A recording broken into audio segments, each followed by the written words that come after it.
नमस्कार दोस्तों, आप सभी का हमारे YouTube चैनल पर स्वागत है। दोस्तों, आप सभी को पता है तेलंगाना टेट नोटिफिकेशन आ चुका है। जून से संबंधित नोटिफिकेशन है। ओके, और यह जो है नोटिफिकेशन आपके लिए सुनहरा अवसर है, गोल्डन चांस है। इसे आप मिस नहीं करना चाहिए। जो भी एस्पिरेंट्स है, जिन्होंने भी टेट क्वालिफाई नहीं किया है, इस बार क्वालिफाई कर लीजिएगा, क्योंकि शायद इस नोटिफिकेशन के बाद डीएससी नोटिफिकेशन आने की संभावना है। ओके, तो इसलिए मैं कह रहा हूं आपसे कि आप टेट पहले क्लियर कर लीजिएगा। जो भी कम मार्क्स आए हैं वो लोग भी अपनी तैयारी जारी रखेगा और अंक बढ़ाने के। यह क्लास 10वीं कक्षा से संबंधित है।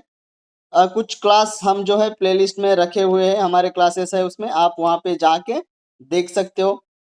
9वीं 10वीं 8वीं कक्षा के जो पीडीएफ आपको चाहिए तो टेलीग्राम चैनल ज्वाइन कीजिए।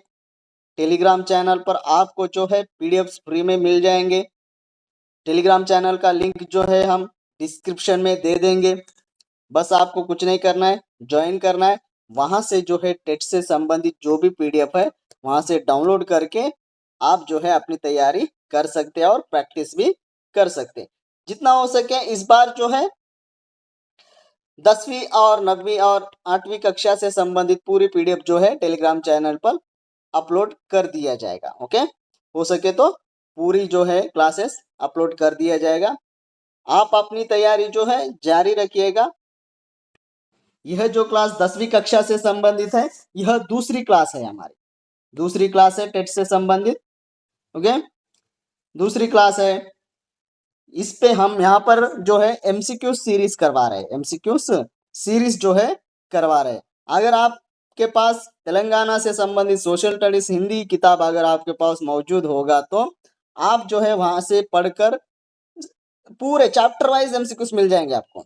बस आपको किताब पढ़ना है, यहाँ आके प्रैक्टिस करना है, उतना ही। ओके, तो चलिए देखते हैं आज की क्लास। चैप्टर का नाम जो है भारत भू आकृतिक विशेषताएं। चैप्टर 1 है, अध्याय 1 से संबंधित यह एमसीक्यूज है।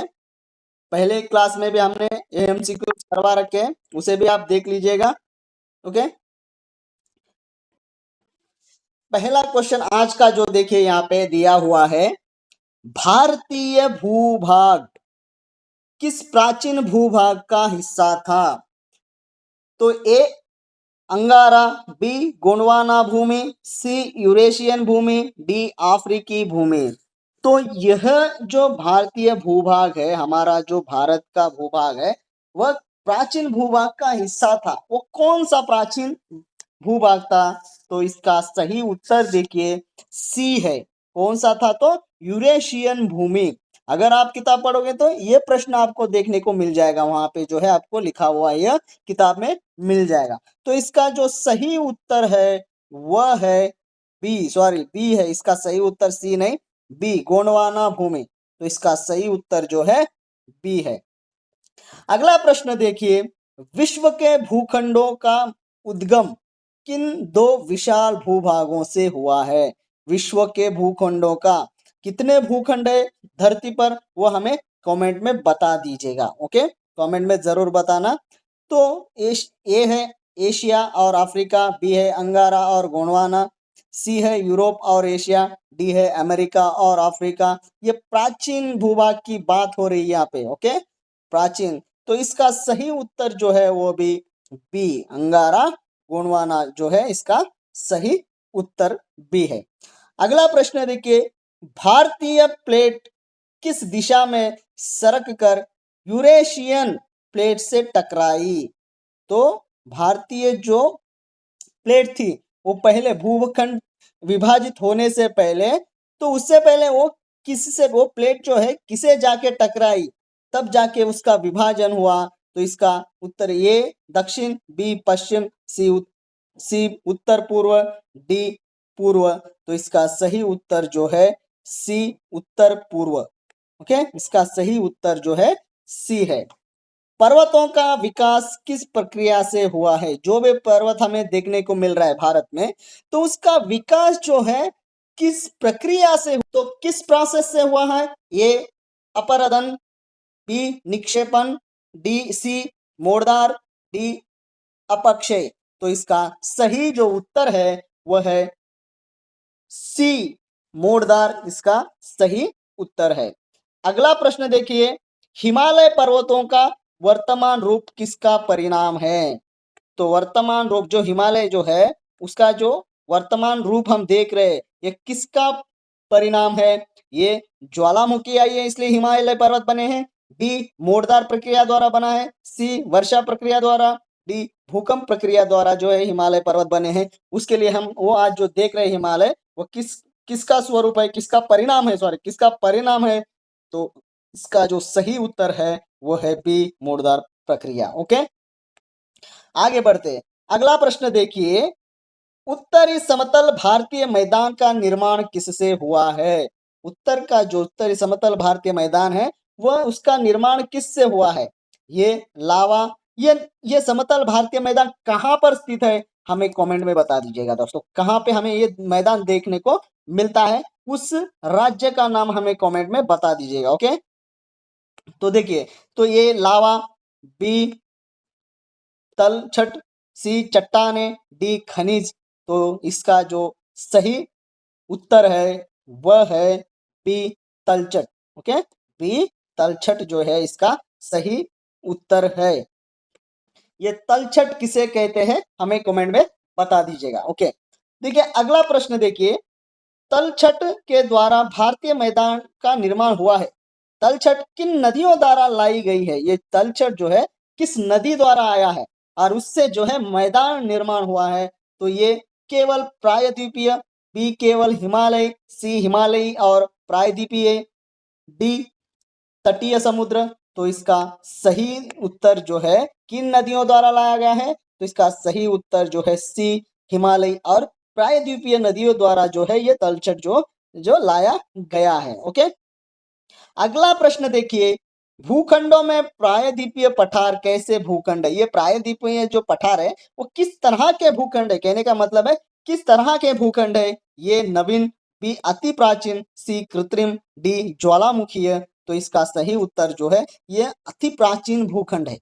यहाँ पे जो भी विकल्प दिया है उसे ही चुनना है, जो भी आपको उत्तर पता होगा वो नहीं देखना ये किस संदर्भ में पूछा गया, क्या यहाँ पे उसका जो उत्तर निकलेगा वही देखना है आपको, क्या आंसर हो सकता है। ओके, चलिए अगला प्रश्न देखिए, यहाँ पे हिमालय का निर्माण डैश लाख वर्ष पहले हुआ जबकि शिकारी आदि मानव का उद्गम पृथ्वी पर डैश लाख वर्ष पहले हुआ। तो इन दोनों खाल रिक्त स्थान में इसका सही उत्तर क्या आता है? देखिए, ये 50 लाख 2 लाख वर्ष, बी 5,000 2,000, सी 6 लाख 500 लाख, डी 7,000 70 लाख। तो इसका सही जो उत्तर है वो है सी 500 लाख और 2 लाख, 500 लाख वर्ष यहाँ आएगा और यहाँ पे आएगा 2 लाख वर्ष पहले हुआ है। तो इसका सही उत्तर क्या बनता है? ये इसका सही उत्तर बनता है। यह कहाँ से लिया है सर प्रश्न? तो आपको एक बॉक्स दिया गया है, वहां पर आपको ये देखने को मिलेगा। अगर आप उस बॉक्स को पढ़ेंगे तो समझ में आएगा कि कहां से लिया हुआ है। ओके, तो देखिए, निम्न में से कौन सा समूह केवल हिमालयी नदियों का है? तो यहाँ पे नदियां दिया है, नदियों का समूह दिया गया है, उनमें से कौन सा समूह है जो हिमालय नदियों का है? तो ये गंगा यमुना ब्रह्मपुत्र, बी चंबल केन बेतवा, सी गोदावरी कृष्णा कावेरी, डी दामोदर सोन केन। तो इसका सही जो उत्तर है वो है ए गंगा यमुना ब्रह्मपुत्र। जो नदियां हैं वो हिमालयी नदियां हैं। ओके, कौन सी नदियां हैं? हिमालय नदियां हैं। ओके, चलिए अगला प्रश्न देखिए, अगला प्रश्न है, निम्न में से कौन सा समूह ये प्रायद्वीप नदियों का है? यहाँ पे क्या पूछा गया है? हिमालय नदियों को, तो यहाँ पे प्रायद्वीप नदियों का है। तो ए देखिए, ये जो है गंगा यमुना कोसी, बी ब्रह्मपुत्र गंडक घाघरा, सी चंबल बेतवा केन, डी सतलुज रावी झेमेल, सॉरी झेलम। तो कौन सा है इसका सही उत्तर जो है? तो वह है सी चंबल बेतवा केन जो है प्रायद्वीपीय नदियां हैं। ओके, नदियों का समूह है। ओके, चलिए अगला प्रश्न देखिए, अगला प्रश्न है, उत्तर भारतीय मैदान के निर्माण में सबसे महत्वपूर्ण भूमिका किन नदियों की है? तो उत्तर भारतीय मैदान में किसकी भूमिका महत्वपूर्ण है? ये प्रायद्वीपीय नदियां, बी हिमालय नदियां, सी तटीय नदियां, डी मरुस्थलीय नदियां। तो इसका सही जो उत्तर है वह है बी हिमालय नदियां। ओके, अगला प्रश्न, निम्न में से कौन सी नदी हिमालय नदी नहीं है? नहीं नदी है यहाँ पे, हिमालय नदी हमने इससे पहले पढ़ा है, वो अगर याद रहेगा तो यहाँ पे कर लोगे। ये चंबल, बी बेतवा, सी गंगा, डी केन। तो इसका सही उत्तर आपको पता हो जाएगा, इसका सही उत्तर सी गंगा। अगला प्रश्न, निम्न में से कौन सी नदी प्रायद्वीपीय नदी है? हमने इससे पहले देखा समूह में, वो याद रहेगा तो यहाँ पे कर लोगे। तो ए ब्रह्मपुत्र, बी यमुना, सी गंडक, डी चंबल। तो इसका सही उत्तर जो है डी उसका सही उत्तर है। ओके, आगे बढ़ते हैं। अगला प्रश्न है, गंगा नदी की सहायक नदी कौन सी है? गंगा नदी की सहायक नदी कौन सी है दोस्तों? ए झेलम, बी कोसी, सी सतलुज, डी रावी। तो इसका सही उत्तर जो है वो है बी कोसी नदी जो है गंगा नदी की सहायक नदी है। सहायक नदी किसे कहा जाता है? सहायक नदी उसे कहा जाता है, ये बड़ी नदी समझो, तो यहाँ से जो छोटी नदी बहकर इसमें मिल जा रही है सहायक नदियां कहलाती है। ये इधर से आती है और ये जो नदियां ये आकर इसे मिलती है। अगर ये गंगा माना जाए तो ये सारी नदियां कौन सी है? सहायक नदी है ये। ओके, अगला प्रश्न देखिए, ब्रह्मपुत्र नदी मुख्यतः किस क्षेत्र में मैदान का निर्माण करती है? तो ये पंजाब, बी राजस्थान, सी असम, डी गुजरात। तो इसका सही उत्तर जो है वह है ए सी असम। सही उत्तर क्या है? असम। ओके,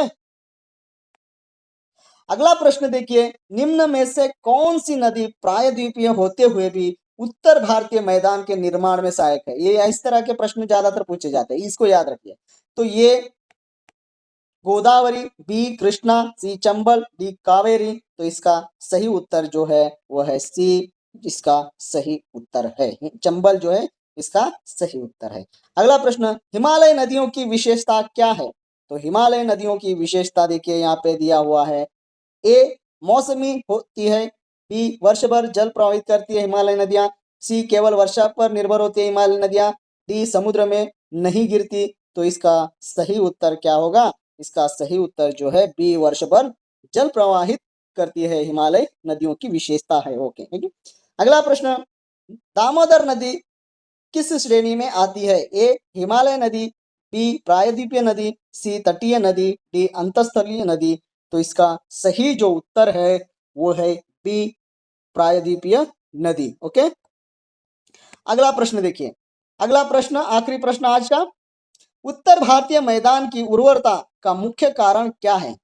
ये ज्वालामुखीय मिट्टी, बी जलोढ़ मिट्टी का निरंतर जमाव, सी पथरीली सतह, डी मरुस्थलीय जलवायु। तो इसका उत्तर जो है आपको कमेंट में बताना है हमें। ओके, आप कमेंट कर दीजिएगा इसका सही उत्तर क्या है। अगला वीडियो जो है कल हम इसी टाइम पे जो है अपलोड कर देंगे चैनल पर। तब तक के लिए जो भी वीडियोस पहले के वो देख लीजिएगा। अगर आपको पीडीएफ चाहिए तो आप जो है टेलीग्राम चैनल ज्वाइन कर लीजिएगा, वहां पे आपको पीडीएफ मिल जाएगा। ओके दोस्तों, फिर मिलते हैं अगली कक्षा में। धन्यवाद दोस्तों, ऐसे ही हमारे चैनल से जुड़े रहेगा और अपनी जो तैयारी है करते रहेगा।